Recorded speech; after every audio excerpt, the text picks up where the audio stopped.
Более 1 миллиона человек в Башкортостане вакцинировались от гриппа. Однако сейчас все равно наблюдается всплеск ОРВИ. Об этом поговорим сегодня в программе «Интервью». Здравствуйте.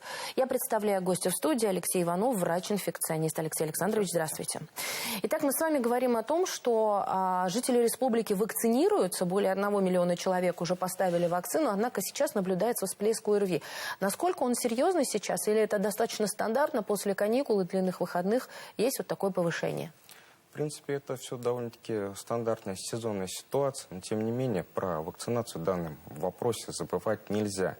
Несмотря на то, что уже эпидсезон идет в полном разгаре, как раз-таки у гриппа существует сезонность, то, что она происходит как осенью, так и весной. То есть и зимний период, когда наступает оттепель, тоже очень высокий риск как раз-таки подхватить эти инфекции. Вот сейчас ОРВИ и грипп. Грипп уже зафиксирован в республике? Есть случаи? Да, конечно, и довольно-таки много. Даже если посмотреть с прошлыми сезонами, то заболеваемость немножко выше идет. А расскажите, вот современного гриппа, который сейчас свойственен для нашей республики, есть какие-то особенности в симптоматике? Симптоматика, она, в принципе, остается такой же, какой и была. То есть, в принципе, вот на ранних этапах от ОРВИ его практически не отличишь.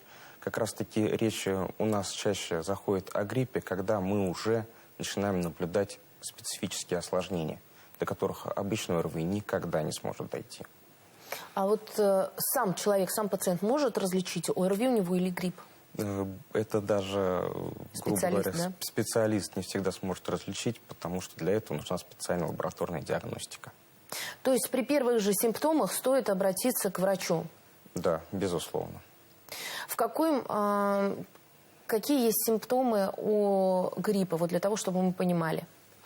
Как правило, это сильный сухой кашель, то есть на самых ранних этапах заболевания. То есть боли в мышцах, светобоязнь и очень сильная слабость. То есть не такая, что чуть-чуть, а сил вот вообще нет. Мы говорим о том, что сейчас в медучреждениях Башкортостана есть вакцины от гриппа.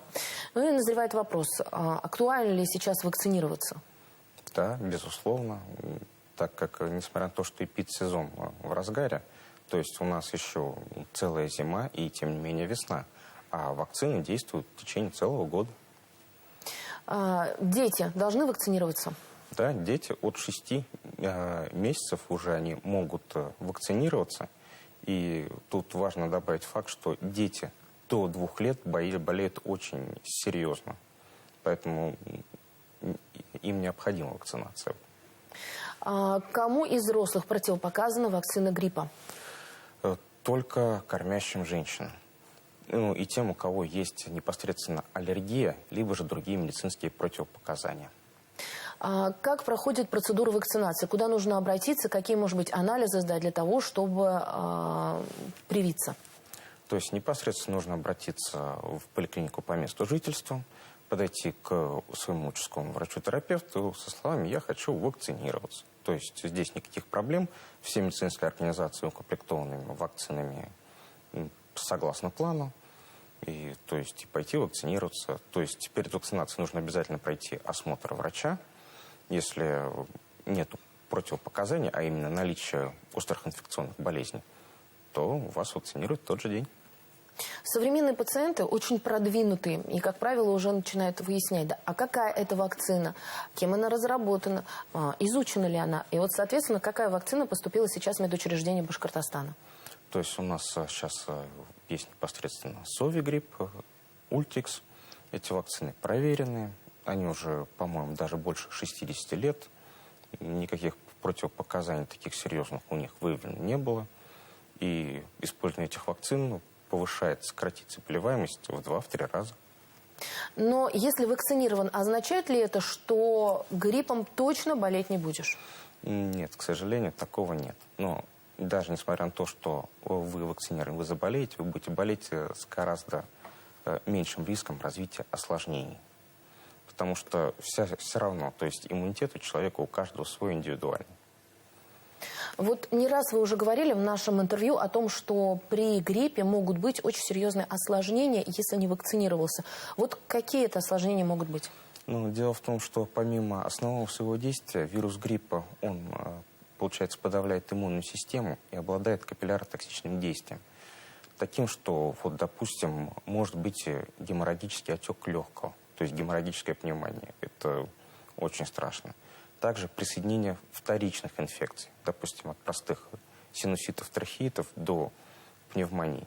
Также развитие менингитов и энцефалитов. А это очень серьезно. Алексей Александрович, как еще нужно противодействовать вот именно в этот острый период развития инфекций, вирусов и так далее? Как можно обезопасить себя от болезней? Ну, прежде всего, если вы почувствовали симптомы, немедленно обратиться к врачу. То есть сходить на диагностику, сдать анализы и вовремя начать лечение. Это очень важно, потому что человек, больной гриппом, он заразен уже с первых часов заболевания. И остается им довольно-таки долгое время, пока, то есть до 5-7 дня заболевания. То есть, чтобы не распространять вирус, лучше сразу обратиться и начать лечение. А если пока не подхватил вирус, вот какие есть средства защиты? Я имею в виду там мытье рук элементарное, да, маски и так далее. Вот это помогает от гриппа или это бесполезно? Нет, мытье рук идет безусловно. То есть маски, да, но опять же, их нужно надевать в скоплении людей и прочее. Постоянное ношение маски может привести к другим нежелательным эффектам. Также прием витамина С, простые народные, например, фитотерапия, шиповник. Они тоже очень хорошо складываются и поднимают иммунитет. От чего еще сейчас можно вакцинироваться вот в этот период? Мы понимаем, что вот весной, как правило, да, начинают вакцинироваться от клещей, чтобы избежать клещевого энцефалита. Сейчас какие рекомендации? Ну, то есть, прежде всего, это, конечно, грипп непосредственно. И по возможности вакцинироваться от кори. То есть, потому что у нас, вот, к сожалению, уже были случаи данного заболевания. То есть те, кто не вакцинировался, лучше пройти это заболевание, от этого заболевания вакцинацию обязательно. А как проверить, вакцинирован ты от кори или нет? И когда нужно ревакцинацию проводить? Вот взрослым, к примеру. Взрослым, ну, прежде всего, поднять медицинскую документацию, то есть сертификат о прививках. Если же это невозможно, то сдать специфический анализ на антитела к вирусу кори, иммуноглобулин G проверить. Если же они в хорошем титре и все в порядке, то все нормально. Если нет, то обратиться, чтобы вас несли в плановую вакцинацию. Через сколько лет нужно ревакцинироваться от кори? Ну, вот если взять медицинских работников, то нас обычно рекомендуют через 15-20 лет проходить обязательно, потому что мы первая группа риска. А какие симптомы у кори есть вот для наших телезрителей? Ну, то есть самый важный симптом – это сыпь, которая начинается с головы и идет ниже. Ее особенность – то, что появляются пятна, которые впоследствии сливаются. Еще один недуг – это ветрянка. Вот если от нее вакцинация? Осенью был такой период, когда некоторые группы в детских садах закрывали. Конечно, в некоторых СМИ писали о том, что есть карантин и били тревогу. Насколько это соответствует истине? Ну, то есть то, что ветрянка есть, это безусловно. То есть случаи были непосредственно, да, и при ветрянке очень часто группы детских садов закрываются на карантин. Ну, к сожалению, тут с этим мы ничего сделать не можем, потому что в нужном количестве вакцины от ветряной оспы у нас нет. Алексей Александрович, спасибо огромное, что пришли сегодня к нам в студию. Еще раз напомню, мы говорим о вакцинации от гриппа, о том, что от вакцины осложнений нет, а вот от самого гриппа могут быть очень серьезные последствия. Я все верно поняла? Совершенно верно. И вакцину можно получить в любом медучреждении. Достаточно прийти, обратиться к терапевту, и все вопросы будут решены после осмотра. Да, безусловно.